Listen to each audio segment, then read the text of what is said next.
Good morning, everyone. This morning I heard a wonderful Devat Torah, a wonderful Torah commentary I'd like to share with you. Today's last day of Hanukkah, and the parsha this week is Miketz, and it joins very well one with the other in this week's Torah commentary that was written by the Shlach HaKodesh, the great Torah sage. And it goes as follows. He comments on the verse whereby Joseph, this time no one knows that this is Yosef, this is the brother of the other 10, is standing in front of the 10 brothers, and there they are, and they think that they are confronting the viceroy of Egypt, the non Jewish leader, the prime minister, so to speak, the second command to Pharaoh. And he invites the 10 brothers to have a meal. And he lets the 10 brothers see how the meal is being prepared. And lo and behold, they're shocked to see that the meal is being prepared in a kosher way, that the slaughtering is done painlessly, that there's no pain whatsoever to the animal, and that the gita nasha, the sciatic nerve, is being removed. And they're quite perplexed. How does this man, this non-Jewish man, know this? But the issue here is not about the koshering of making it kosher. What really the issue is about the sciatic nerve, and we have to go further into the story, into explanation that the Shlach Kodesh explains to us. He tells us that the two main people within the story, as we all know, is Judah, Yehuda, and Yosef. Now, Yehuda was, so to speak, the king of the brothers, and he was the one who sold Joseph into slavery, convinced the others to sell him to slavery. And here, Yosef now is standing in front of them as the viceroy, and they don't know this is Yosef, their brother. Yehuda represents the concept of hoda'ah, of giving thanks, of admitting, of acknowledging oneself, of also humility. Yehuda is the son of Leah. Now, when Leah had Yehuda, she named him Yehuda. Why? Because she wanted to show that she had tremendous gratitude for Hashem. Every mother, the four mothers, knew that they were going to have three children. At least, in other words, but they at least knew there'd be 12 tribes. So it was assumed that each mother would have 12 children. Now, Leah was blessed with a fourth child. And so she wanted to show Hashem that she has tremendous gratitude for Hashem for giving her an extra child. Instead of three, not only three, but a fourth son. So she named Yehuda. The word Yehuda comes from the word Yud Ke Vav Ke, or Yud He Vav He, which is God's name. It comes also from the Hoda'ah, to give thanks. And in the word Yehuda is also the letter Dalid, and Dalid represents humility, poverty, being destitute, being low, humble. So it has two aspects to it. It has the idea of gratitude, Hoda'ah, to admit, to acknowledge, and also the idea of being humble. And that was the characteristic of Yehuda. Because we see later on when Yehuda did grow up and he made a mistake with accusing Tamar of a terrible sin, and he realized it was his fault, not her fault, he publicly humiliated himself and publicly took responsibility. This was the greatness of Yehuda. Later on, his descendant, King David, begins with a Dalid, D, and ends with Dalid, David, Dalid, Mem, Dalid, Vav, Dalid. Some shows also that he's a humble person too. When he's confronted by Nathan the prophet, Natan the prophet, he admits and says, I am a sinner. We came to Bathsheba and a few other sins that he made. He's constantly always acknowledging his sins. He makes no excuses. As opposed to Yosef. Yosef is a person, Mosif, to add on. Yosef comes the word to add on. He doesn't bend down. He doesn't acknowledge in terms of the mistakes he did to others per se. That's what it seems from the Shlach Kodesh says this. But he shows that he adds on, and he's a person set in his ways in a certain way.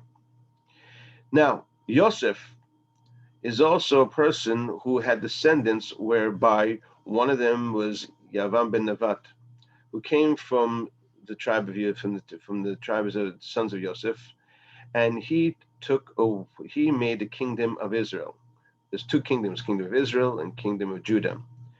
And he was so much basically into his own way that he didn't want to admit his wrongdoing, that what happened was he decided to make his own kingdom and his own religion, and he took away the 10 tribes, and 10 tribes got lost until now, when Mashiach is arriving, and soon all the tribes will be reunited again. But for 2,700 years, the 10 tribes have been missing because of what the Yavam ben Nevat did. And again, he comes from Yosef. Another person who comes from Yosef is King Shaul, not necessarily from Yosef himself, but he does belong to Yosef. How so? Because he comes from Benjamin. Benjamin is the younger brother of Yosef. They both come from the same mother, Rachel. Benjamin, Yosef, and have this quality that is shown within King Saul, Shaul. How so? When King Saul made his mistake, and Samuel the Navi, the prophet, came and told him, you made a mistake, he gave excuses. It's because of this, because of that, and so forth. He didn't acknowledge his wrongdoing until finally he was pushed to the wall, but he didn't initially. So you see the difference between Yehuda and Yosef.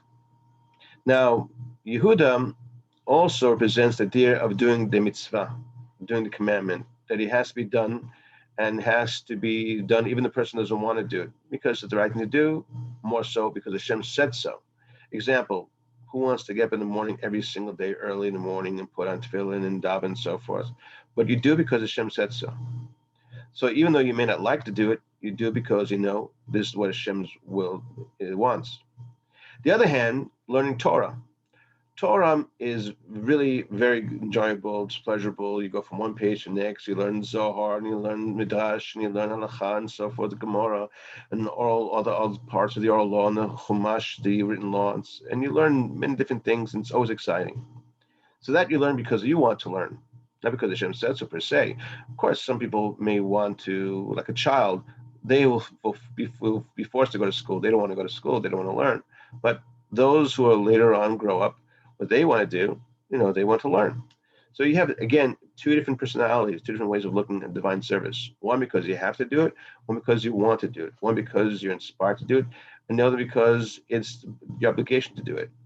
Both are needed. Both make the whole. Discipline, inspiration.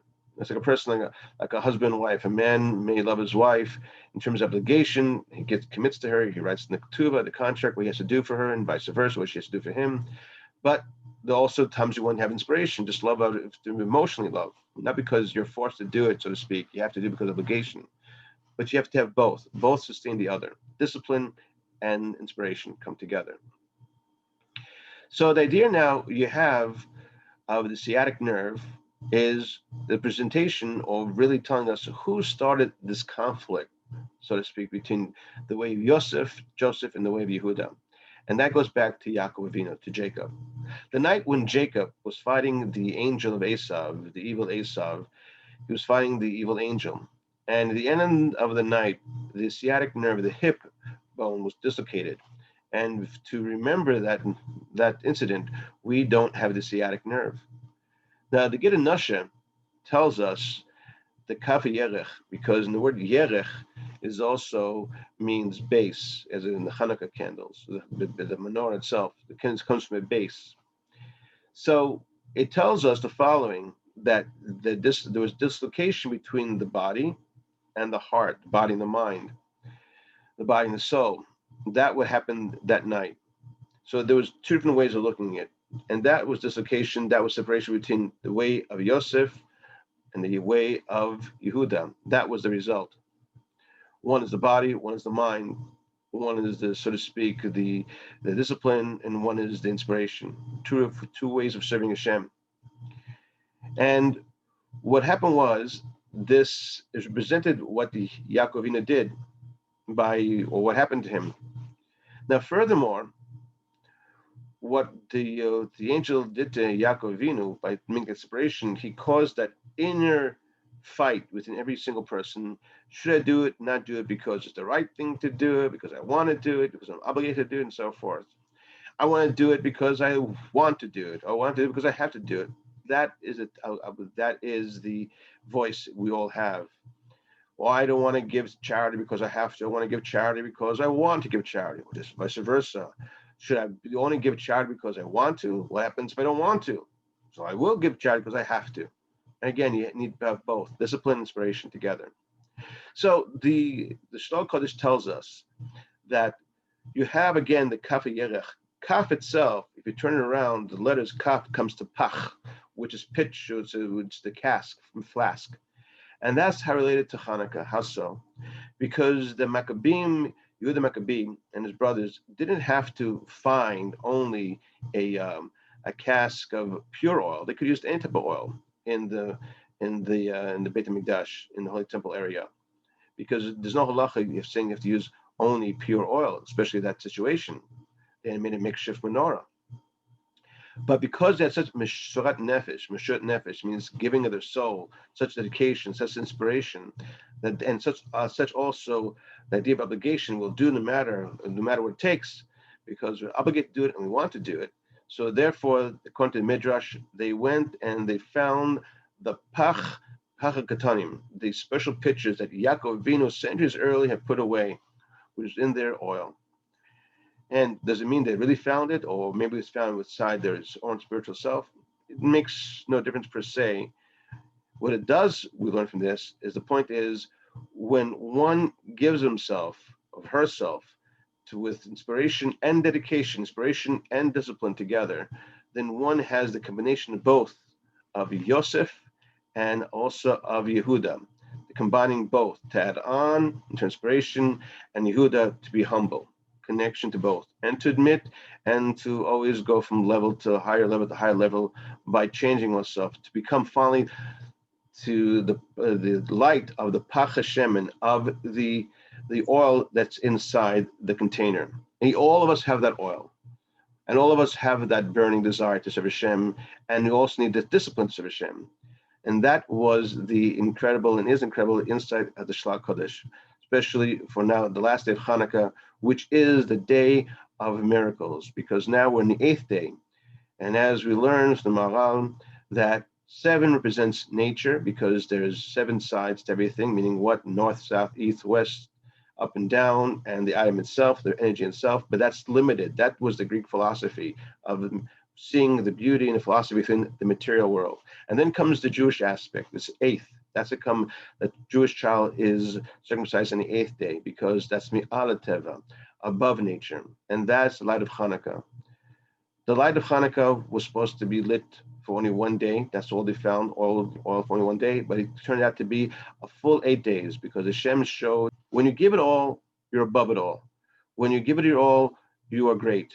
When you give it all, Hashem will give you great things, because as you show to Hashem that you are going beyond your limits. So therefore, Hashem will break the limits for you. And that is the story of Hanukkah. And that is the story of how we give light to the world. And that's how we, the Jewish people, and our non-Jewish brothers and sisters around the world, can bring ourselves to new unity and to serve Hashem and to bring light of Hanukkah to all humanity and throughout the whole universe of all the worlds. Shabbat Shalom and Hanukkah Sameach.